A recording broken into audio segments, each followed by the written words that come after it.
औज़ुबिल्लाहि मिनश्शैतानिर्रजीम बिस्मिल्लाहिर्रहमानिर्रहीम। लाखों करोड़ों दुरूद नबी पाक सल्लल्लाहु अलैहि वालिहि वसल्लम की ज़ात मुबारक पर। नाज़रीन इकराम, हमारा ये अकीदा है कि अगर नबी पाक सल्लल्लाहु अलैहि वालिहि वसल्लम का ज़हूर ना होता तो ये कायनात ना बनती। हमारा अकीदा तो जो है ही है, मेरे रब का भी यही फरमान है कि ए नबी, अगर मैं तुझे पैदा ना करता तो ज़मीन व आसमां पैदा ना करता।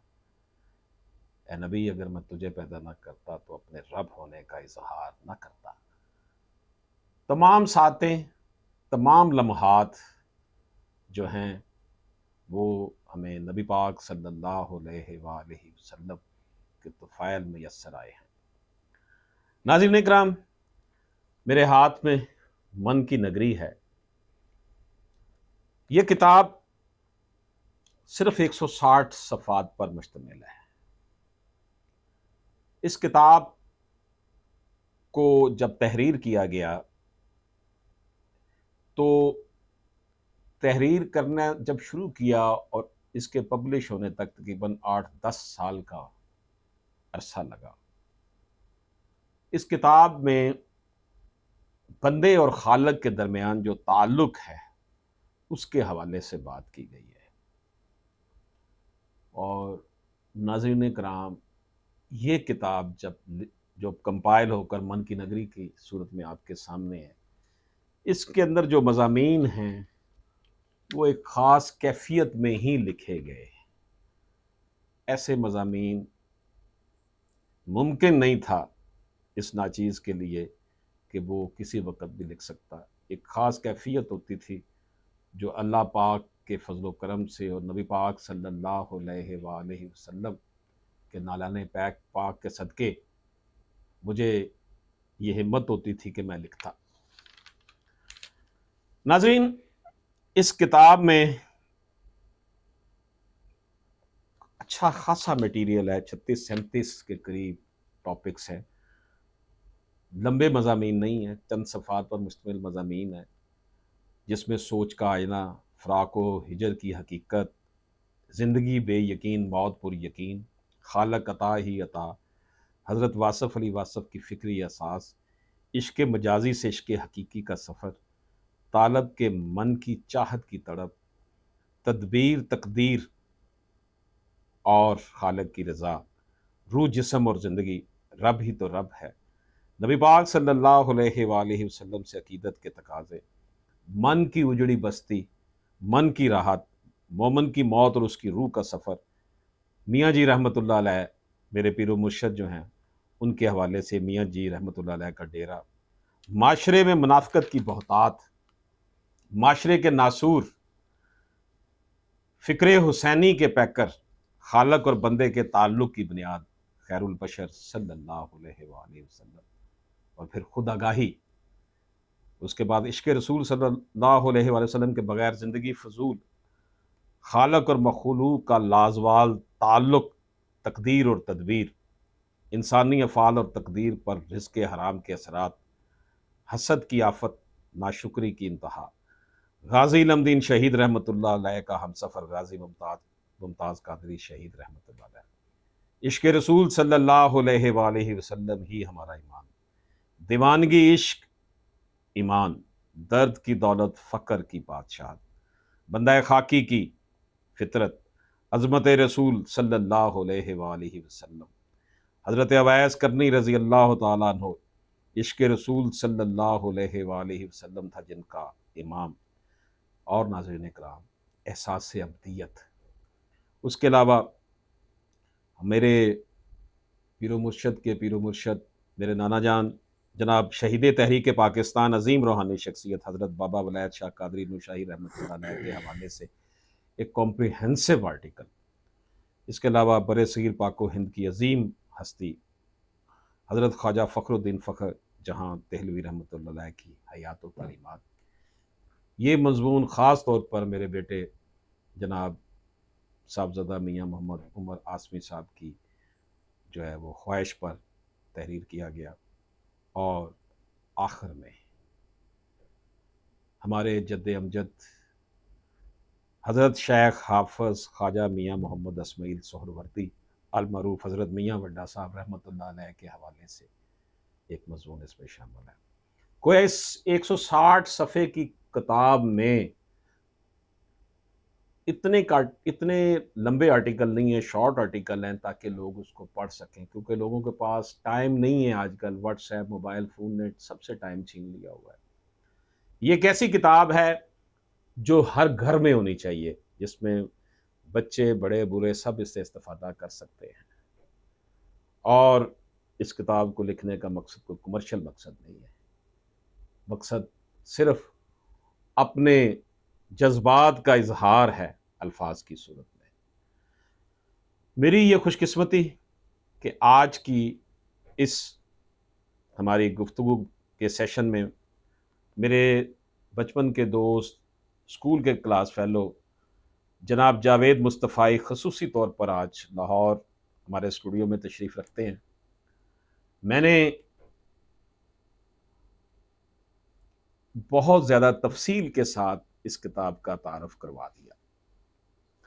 इस किताब के हवाले से मैं आपको अर्ज़ करूँ कि इसका जो फ्लैप है वो इश्क़ रसूल सल्लल्लाहु अलैहि वसल्लम की अज़ीम आलमगीर तंज़ीम के साबिक़ मरकज़ी सदर जनाब डॉक्टर ज़फ़र इकबाल नूरी साहब ने इसका फ्लैप लिखा। और इसका जो पेश लफ्ज़ है, इसमें मैं आपको सिर्फ़ चंद लाइनें पढ़ के सुना देता हूँ जो इस नाचीज़ ने लिखा है कि मन की नगरी वो गोठ है जिसमें कोई भी आपकी मर्ज़ी के बगैर आबाद नहीं हो सकता। ये नगरी कहने को तो एक छोटा-सा गोठ हो सकता है और वुसअत में बेकनार की हदों को भी छू सकता है, क्योंकि निसार फिर मन पर ही है कि इसमें इस कदर तवाज़ो और वुसअत है कि हमें अपने मन में डूबकर ज़िंदगी के इस राज़ का सुराग लगाना पड़ेगा। गोया मन से दोस्ती से कबल मन से आशनाई अज़ हद ज़रूरी है। मन से आशनाई क्या बहुत आसान काम है। मालूम नहीं, हमने तो हर किसी को ये कहते सुना है कि खुद को पहचानो, मगर बाज़ दफ़ा हज़ार तदब्बर से भी ये उक़्दा हल नहीं होता कि वो क्या गर्दूँ था कि जिसका है तो टूटा हुआ तारा। मन आशनाई खुदा आशनाई ही का दूसरा नाम है। खुदा शनासाई के लिए खुदा के करीब होना होगा। इसके लिए खुदा के रास्तों की तलाश करना होगी और इन रास्तों के राजदानों से राब्ता इस्तवार करना होगा। खुदा के रास्तों के राजदान वो टूटे हुए मन जिनके बारे में खुदा ने खुद फरमाया कि मैं टूटे हुए दिलों में रहता हूँ। दुखी इंसानियत की दादरसी के मुख्तलिफ अंदाज हो सकते हैं। इनकी बातें सुनना, इनकी तलाफ़ी करना, इनकी दिलजोई करना, तवाज़ो से पेश आना। जितना बड़ा मन होगा इतनी ही बड़ी तवज्जो दिखलाएगा, जितनी बड़ी तवज्जो होगी इतने ही ज़्यादा मेहमान होंगे, जितने ज़्यादा मेहमान होंगे तो इतना ही बड़ा मेहमान खाना, गोठ और शहर होगा। मन की नगरी का की वुसअत का तयन होगा और यूँ मन को ऐसे बेशुमार तजर्बात का सामना करना पड़ सकता है, जिसकी वजह से इस मन की नगरी को शहर अमान का दर्जा मिल सकता है। नाज़रीन, मैंने बड़ी तफ़सील के साथ इस किताब के हवाले से कहा, तो मेरे साथ मौजूद हैं मेरे बचपन के दोस्त जनाब जावेद इकबाल मुस्तफ़ाई। उनसे गुज़ारिश है कि वो इस हकीर सी कोशिश के हवाले से कुछ फ़रमाएँ। जनाब जावेद मुस्तफ़ाई साहब। बिस्मिल्लाहिर्रहमानिर्रहीम। मियाँ साहब अभी गुफ्तगू कर रहे थे, काफ़ी दिनों से इस किताब पर मियाँ साहब से एक दो तीन दफ़ा फ़ोन पर भी बात हुई। मैं सोच रहा था कि इस किताब के बारे में क्या तबसरा किया जा सकता है, कुछ समझ नहीं आ रही। लेकिन अभी इन्होंने गुफ्तगू कर रहे थे तो एक चीज़ समझ आई मुझे, बहुत ज़रूरी है। आज के दौर में हम फितनों के दौर में रह रहे हैं और इन फितनों के दौर में जहाँ हमें अंदरूनी बेशुमार मसाइल हैं, वहाँ हमें बैरूनी तौर पर भी फ़िक्री नज़रियाती हवाले से हमें बहुत सारे चैलेंजेस का सामना है। तो एक मौजू जो था वो मेरे जहन में आ रहा था और इस किताब के हवाले से मैं उस पर बात करना चाहूँगा। वो ये है कि कुछ अरसा से, अब तो एक तवील अरसा हो गया है इस बात को, एक चीज़, आज सोशल मीडिया का दौर है, हर रोज़ कोई ना कोई ऐसी चीज़ सामने देखने को मिलती है, उस पर बड़ी संजीदगी के साथ हमें संजीदा हलकों को गुफ्तगू करनी चाहिए और उसको टैकल करना चाहिए। वो है इल्हाद, खुदा के वजूद का इनकार। तो इस किताब के हवाले से इन्होंने अभी आपके सामने इसके जो मज़ामीन हैं वो मियाँ साहब ने आपको पढ़ के सुनाए हैं। एक सवाल जो खुदा के वजूद का इनकार करते हैं ना, उनकी तरफ से एक सवाल उठता है कि कौन सा दीन है, कौन सा मज़हब है कि जिसने आज तक कोई नया इल्म दरियाफ्त किया हो या इजाद किया हो। तो बड़े ही मैं इस बात पर काफ़ी दिनों तक सोचता रहा कि इसका क्या जवाब हो सकता है, क्या जवाब दिया जाए। सादा सी चीज़ है कि हमें तो कुरान में अल्लाह के रसूल सल्लल्लाहु अलैहि वसल्लम की हयात तय्यबा में, आपके फरमुदात में एक चीज़ मिलती है, इल्म हासिल करो। कुरान कहता है, कुरान में तमाम उलूम जिनका इंसान को पता है, जिनका इंसान को नहीं पता, मसलन क्या कि कुरान में क्या साइंसिस के उलूम के बारे में डिस्कस नहीं किया गया कि उस खालिक़े कायनात ने ये कायनात तख्लीक की, तो तुम फैल जाओ और जाकर इसके बारे में अपने इल्म में इजाफ़ा करो। तो वो इल्म तो ऐसे ही पैदा होते हैं कि आप किसी चीज़ पर सोचने के बाद उसकी जस्तजू करते हैं, उसकी कोशिश करते हैं, तो एक नया इल्म दरियाफ्त कर लेते हैं। अब सवाल पैदा होता है कि उसके वजूद का, मालिक के वजूद को कि इनकार करने वाले लोगों को के लिए कोई जवाब है। सबसे पहला जवाब बड़ा सादा सा है। हज़रत इमाम अबू हनीफ़ा रज़ी अल्लाह ताला अन्हु से किसी ने पूछा कि इस बात की क्या दलील है, सर कोई अगर हमसे बात करे कि सरकार सल्लल्लाहु अलैहि वसल्लम की ख़त्म नबूवत के हवाले से कोई दलील क्या दी जा सकती है। उन्होंने कहा अगर कोई इस बात पर दलील भी देगा तो वो भी दायरा इस्लाम से खारिज होगा। हमें सरकार सल्लल्लाहु अलैहि वसल्लम की ख़त्म नबूवत पे किसी दलील की ज़रूरत ही नहीं है। इसी तरह ही जो उस अपने महबूब मुकर्रम को पालने वाला है, पैदा करने वाला है, उस के बारे में, उसके वजूद के बारे में अगर सवाल उठाया जाता है तो हमारे पास तो सिर्फ सादा सा एक ही जवाब है। इकबाल से भी उसके किसी उस्ताद ने पूछा था कि आप इतने बड़े फ़लसफ़ी हो तो तुम किसी एक खुदा को कैसे मानते हो, इसका कोई है दलील तुम्हारे पास?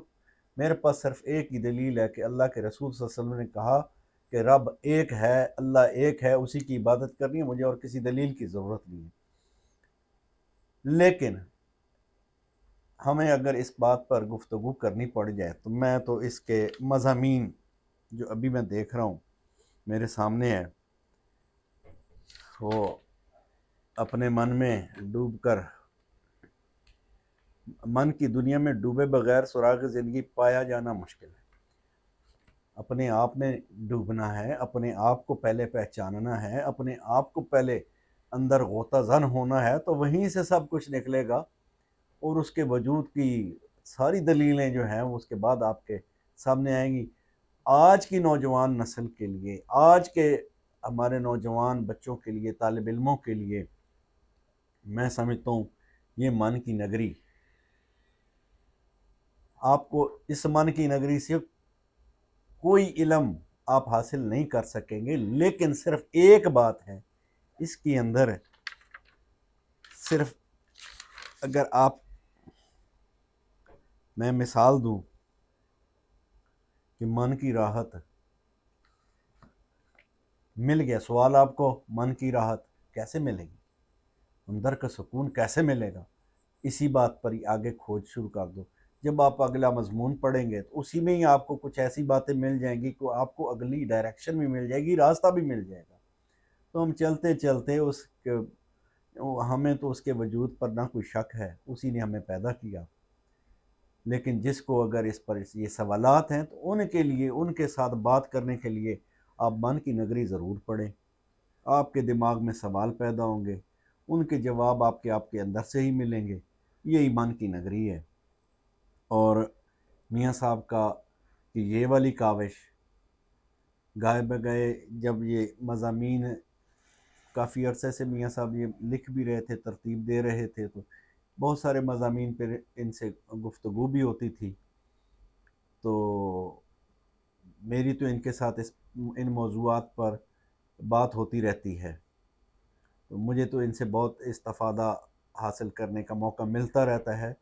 तो तमाम मैं अपने उन बच्चों से जो तालिब इल्म हैं यूनिवर्सिटीज़ में, और वो उनके लिए ये मन की नगरी इसलिए भी पढ़ना ज़रूरी है कि हम इस दौर में जिस फितने के दौर में हम रह रहे हैं, उसके लिए आपको इससे बहुत ऐसी टिप्स मिल जाएंगी, ऐसी टिप्स मिल जाएंगी जिस पर आप आगे उसकी खोज में जब चलेंगे तो आपको बहुत सारी चीज़ें आपकी वो सामने आती चली जाएंगी। हमें किसी को किसी दलील से साबित नहीं करना कि वो रब एक है। वो रब है, उसका ताल्लुक मेरा रब का मेरे साथ ताल्लुक, मुझे उसके सामने जवाबदेह होना है जाके, तो वो मेरा ही मामला है। और इसी तरह हर इंसान का ये अपना ज़ाती ही मामला है। हमें किसी को दलीलों से हराना नहीं है, लेकिन कम अज़ कम अपनी मन की नगरी में डूबकर हमें अपने अंदर से ही ऐसी वो छुपे हुए ऐसी कैफ़ियत को हम महसूस कर लेंगे कि हमें उसके बाद किसी ऐसे बेहुदा और बेवकूफ़ाना सवालात का जवाब खोजने के लिए हमें किसी और चीज़ की ज़रूरत नहीं पड़ेगी। ये एक छोटी सी एक मेरे जहन में जो बात थी कि हम इस किताब को इसके लिए हम अपने लिए मशाल राह बना सकते हैं। इसमें से हमें ऐसी टिप्स मिल सकती है, छोटी छोटी चीज़ें, बहुत छोटी छोटी बातें मिल सकती हैं कि हम उन पर अगर सोचना शुरू करेंगे, उन पर कोई तहकीक करना शुरू करेंगे, तो बहुत सारे सवालात का जवाब हमारी मन की नगरी से ही निकल कर, हमारे कुलूब से निकल कर हमारे ज़हन में आ जाएगा। अल्लाह ताला मियाँ साहब को इस किस्म का काम करने की हिम्मत और तौफीक अता फ़रमाए रखे।